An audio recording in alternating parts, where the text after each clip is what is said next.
میری جو تعلیم ہے وہ ہے BS آنرز انفارمیشن ٹیکنالوجی. میں پیدائشی قادیانی تھی اور الحمدللہ 1 سال پہلے اللہ تعالیٰ نے مجھے ہدایت دی اور میں نے اسلام قبول کر لیا اور الحمدللہ میں مسلمان ہوں. ہمارے خاندان میں جو قادیانیت ہے وہ میرے دادا جو ہیں ان کی وجہ سے آئی. میرے دادا ابو لوگ 2 بھائی تھے، فتح محمد اور حسین محمد. وہ ہندوستان کے ضلع امرتسر کے رہنے والے تھے. وہاں سے وہ لوگ ہجرت کر کے پاکستان آئے اور پاکستان آنے کے بعد انہوں نے فیصل آباد کا جو علاقہ ہے چھوٹا لٹھیا والا، یہاں پہ رہائش اختیار کر لی اور یہاں پہ انہوں نے قادیانیت قبول کی اور اس کے بعد قادیانیت کی جو تبلیغ تھی اس کو کرنا شروع کر دیا. تو میرے والد کی جو شادی ہے وہ 61 چک بیدیاں والا میں ہوئی اور جو میری والدہ تھی وہ بھی پیدائشی قادیانی تھی اور وہ بھی اپنے اس گاؤں میں یعنی کہ 61 چک میں وہ بھی قادیانیت کی جو تبلیغ تھی وہ کیا کرتی تھی. شادی کے بعد بھی انہوں نے ایسا ہی کیا کہ قادیانیت کی تبلیغ کرنا شروع کر دی اور ایسی پرورش جو ہے انہوں نے میری بہنوں کی کی. تو جیسی پرورش انہوں نے میری بہنوں کی کہ قادیانیت کی تبلیغ کو عام کرنا اور قادیانیت کے لیے مختلف علاقوں کے دورے کرنا، ویسی انہوں نے تربیت جو تھی وہ میری بھی کی.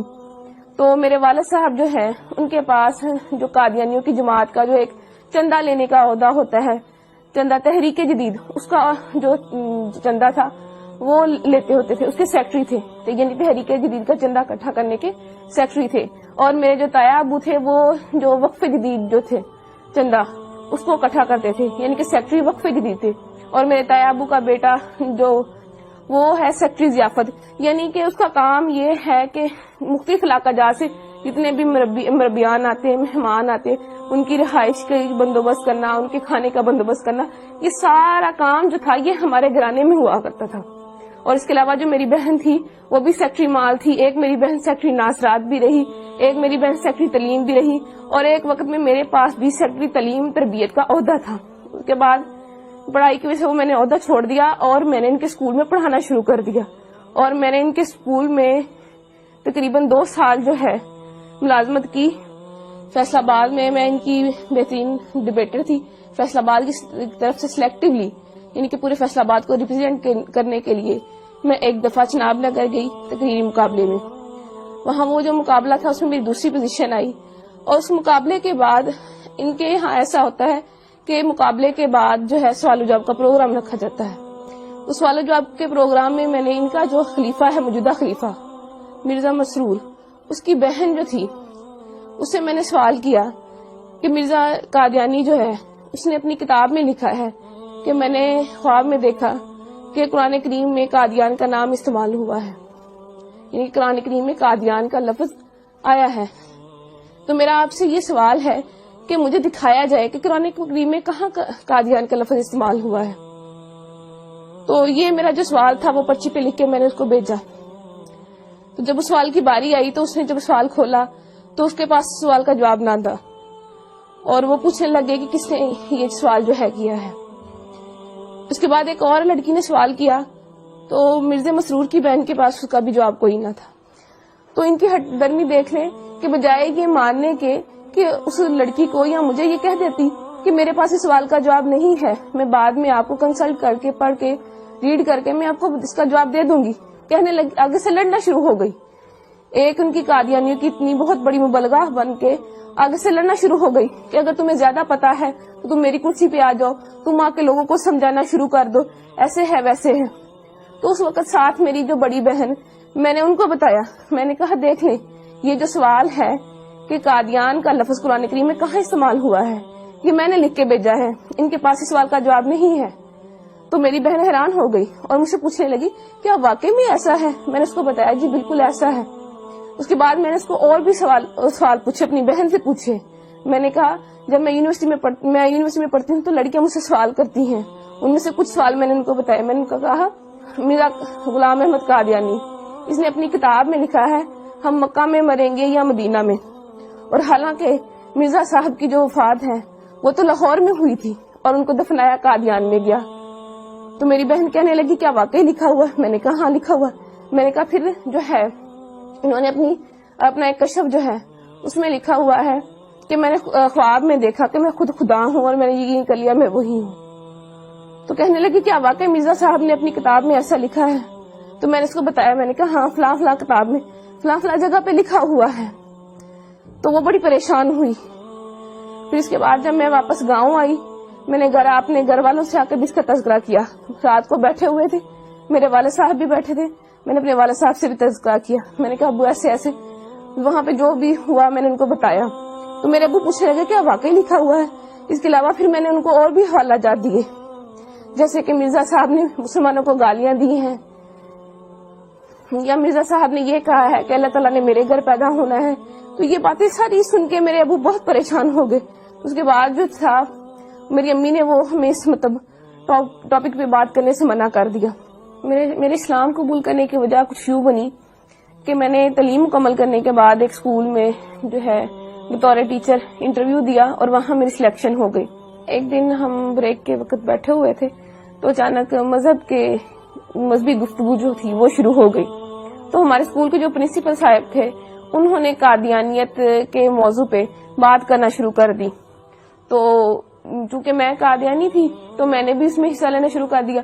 میں نے بھی ان کو بتایا کہ قادیانیت کے میں فضائل و مراقب جو تھے وہ انہیں بتانا شروع کر دیے, کیا قادیانیت ایسے ہے ویسے ہے, یعنی کہ قادیانیت کی ایک بڑی اچھی تصویر میں نے ان کو بتانا شروع کر دی. لیکن وہ جو تھے پرنسپل صاحب ان کو پتا تھا کہ قادیانیت کیسا کفر ہے, کیسی غلاظت ہے, کیسی گندگی ہے.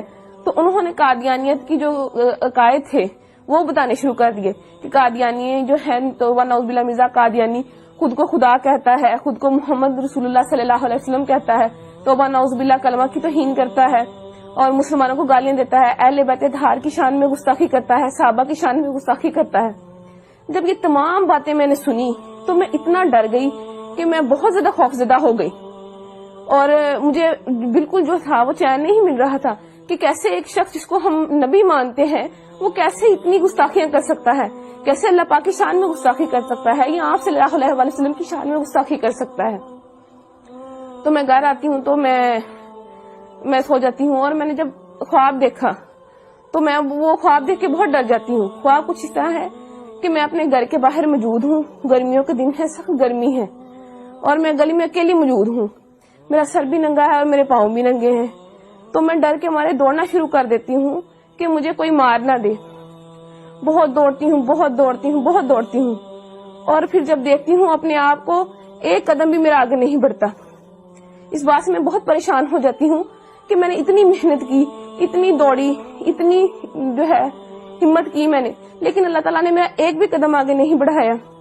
اس وقت میری آنکھ کھل جاتی ہے اور میں دیکھتی ہوں کہ میرا پورا جسم جو ہے وہ پسینے سے شرابور ہے اور مجھے اپنے آپ سے بہت گندی بدبو آتی ہے. پھر اس کے بعد یہ خواب جو ہے مجھے متواتر آیا, اور جب بھی آتا مجھے ایسے ہی ڈرا جاتا. اس کے بعد چند دن بعد میں اسکول گئی تو وہ جو اسکول کے پرنسپل صاحب تھے وہ مرزا قادیانی کی کتابیں لے کے, روحانی خزائن کی مختلف جلدیں لے کے بیٹھے ہوئے تھے.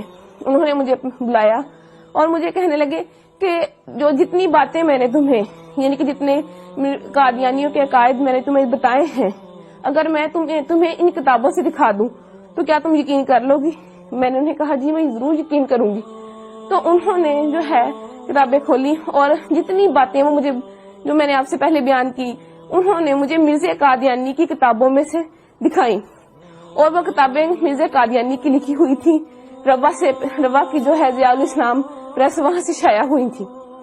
اس کے بعد جو ہے میری ملاقات, جو میرے دماغ میں شکوک و شبہات تھے یا سوالات تھے تو ان کو دور کرنے کے لیے میری جو ملاقات تھی وہ ایک سابق قادیانی جو کہ اب مسلمان ہو چکے ہیں اور ختم نبوت کے بہت بڑے مبلغ ہیں, عرفان محمود برق صاحب, ان سے میری ملاقات ہوئی.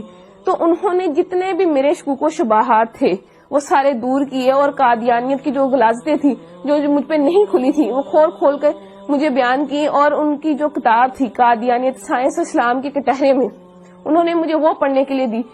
تو اس کو پڑھ کے جتنے بھی میرے دماغ میں سوالات تھے وہ سارے کے سارے وہ ختم ہو گئے. تو اس کے بعد پھر میں نے مرزا قادیانی پہ اور قادیانیت پہ کروڑوں لعنتیں بھیجنے کے بعد آپ صلی اللہ علیہ وسلم کی غلامی میں آ گئی اور کلمہ طیبہ پڑھ کے اسلام قبول کر لیا. اس کے بعد جب میں گھر گئی میں نے اللہ تعالیٰ سے جا کے دعا کی کہ اللہ تعالیٰ مجھے کوئی رستہ بتا, کہ مجھے کوئی ایسا نشان دکھا کہ مجھے پتہ چل سکے کہ میں نے آج جو کیا میں سچ پہ ہوں, میں حق پہ ہوں.